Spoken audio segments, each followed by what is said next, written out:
Hello বন্ধুরা, আমি রিঙ্কু। আমি ভালো আছি, আশা করছি তোমরাও ভালো আছো। তো বন্ধুরা, চলো আজকে আমি কিভাবে পাঁচ তরকারি রান্না করি তোমাদেরকে দেখাই। চলো রান্না করে। দেখো বন্ধুরা, এখন আমি সমস্ত সবজিগুলো কেটে ধুয়ে একদম ঠিক করে রেখে দিয়েছি। তো কী কী দিয়েছি দেখো পাঁচ তরকারিতে: ফুলকপি, বেগুন, মূলো, পটল, আলু, কুমড়ো, মিষ্টি কুমড়ো আর পনির দেব। তো এবার আমি কড়াইয়ে তেল গরম করতে দিয়ে দিলাম। আগে আমি পনিরটাকে একটু ভেজে নেব, ভেজে তুলে নিই। পনিরটাই দেখো ছোট ছোট করে কেটে নিয়েছি। যেহেতু পাঁচ তরকারি করব তাই পনিরের পরিমাণটা একটু অল্প দিচ্ছি। তো এই দেখো, এখন পনিরটা ভালো করে একটু উল্টে পাল্টে ভালো করে ভেজে তুলে নেব। তো একটু ভেজে নিলাম। এবার ওই পনিরে ভাজার তেলটাতেই আমি আস্তে আস্তে সবজিগুলো ভেজে নেব। তো প্রথমে পটলটা হচ্ছে সবথেকে নরম সবজি, তো ওই জন্য পটলটা আগে গরম তেলে ভালো করে ভেজে নিই। কারণ পটলটা না সব সবজির সঙ্গে যদি দেওয়া হয় তো পটলটা দেখবে ভাজা হবে না, কারণ খুব নরম তো ওটা গলে যায়। ওই জন্য এটা আলাদা করে আগে ভেজে নিচ্ছি একটু। তারপর এই দেখো, এই ফাঁকে আমি পটলটা ভাজা হতে হতে একটু আদা, কাঁচা লঙ্কা আর টমেটো পেস্ট করে নেব। এটা এই পাঁচ তরকারিতে দেওয়ার জন্য। আজকে একদম পুরো নিরামিষ পাঁচ তরকারি করব বন্ধুরা। দেখছো আমার পটলটা ভাজাও হয়ে গেছে তা করতে করতে। এবার আমি আরও বাকি সবজিগুলো এখন অ্যাড করে দেবো, একসঙ্গেই ভেজে নেব। একটা একটা করে ভাজতে অনেকটা দেরি হয়ে যাবে, ওই জন্য একসঙ্গেই ভেজে নেব। কারণ আর বাকি সবজিগুলো আলাদা করে না ভাজলেও হবে, একসঙ্গে ভেজে নিলেও হবে। তো আমি এখন সবগুলোই একসঙ্গে ভেজে নিচ্ছি। এই দেখো বন্ধুরা, একটা একটা করে সবজি ভাজতে গেলে অনেক দেরি হয়ে যাবে, তাই একসঙ্গে সমস্ত সবজি ভেজে নিলাম। শুধু পটলটা আলাদা করে ভাজলাম কারণ ওটা খুব নরম সবজি। তো এবার আমি সমস্ত কিছু ভালো করে নেড়ে চেড়ে একসাথে ভেজে নেব। আলু, বেগুন, মূলো, কুমড়ো, মিষ্টি কুমড়ো, ফুলকপি সব কিছুই ভালো করে ভেজে নেব নেড়ে চেড়ে। উল্টে পাল্টে একটু ভালো করে ভাজতে হবে সবজিগুলো। তো এই দেখো, সবজিগুলো সব ভেজে নিলাম সুন্দর করে। এবার আমি এই ফাঁকে একটু হলুদ, শুকনো লঙ্কা, জিরে সমস্ত একটা বাটিতে নিয়ে একটু মিট মশলা একটু জল দিয়ে গুলে ঠিক করে রেখে দেব। এটা জল দিয়ে গুলে নিলে না রান্নার স্বাদটা খুব সুন্দর হয় বন্ধুরা। তো আমি এটা এখন ঠিক করে রেখে দিলাম, দেখছো। তারপর আরও একটু ভেজে নিচ্ছি এদিকে সবজিগুলো। তো এবার একটু লবণ দিয়ে দিলাম সবজিগুলোর মধ্যে, তাহলে সবজিগুলোর মধ্যে একটু লবণটা ঢুকে যাবে। তারপরে আরেকটু নেড়ে চেড়ে নিলাম, লবণটা দেওয়ার পরে আরেকটু ভেজে নিলাম। তো এবার সবজিগুলোকে তুলে নেব কড়াই থেকে। তো এই দেখো, সবজিগুলোকে এখন আমি কড়াই থেকে তুলে নিয়েছি, সব ভাজা হয়ে গেছে লাল লাল করে। এবার কড়াইয়ের মধ্যে সর্ষের তেল অ্যাড করব।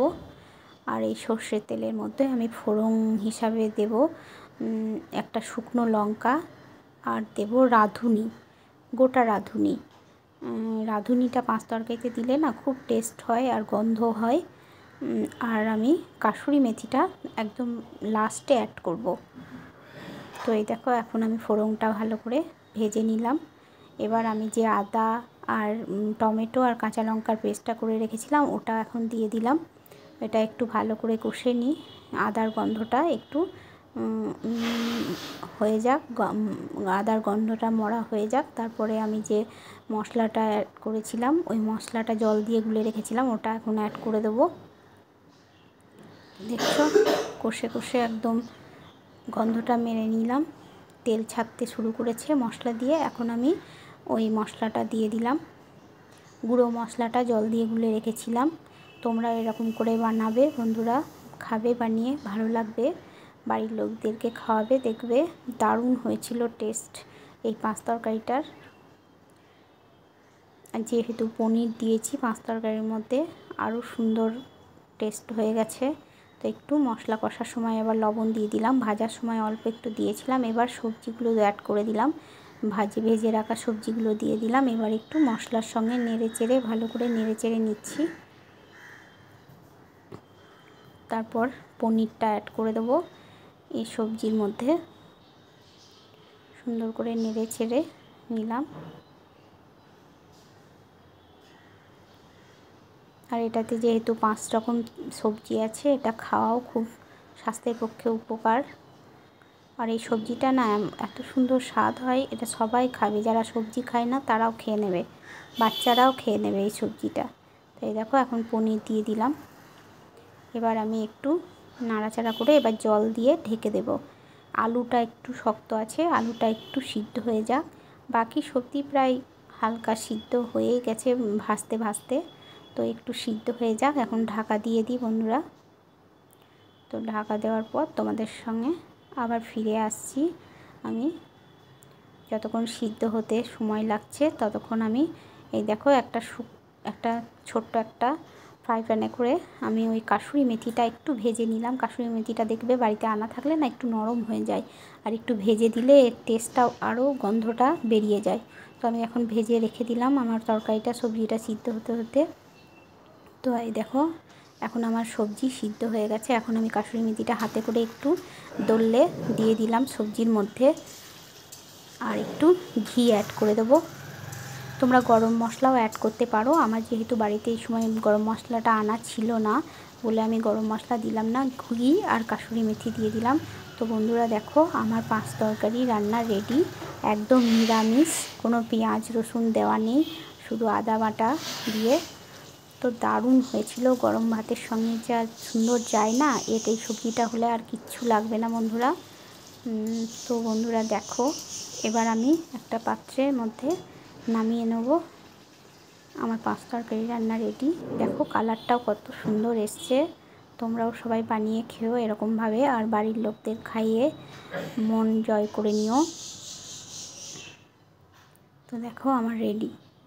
তো বন্ধুরা আমার 5 তরকারি রান্না তোমাদের কেমন লাগলো একটু কমেন্ট করে বলবে কেমন। আর তোমরাও বাড়িতে এরকমভাবে রান্না করে খাবে, কাসুরি মেথি দেবে, খুব সুন্দর গন্ধ উঠবে।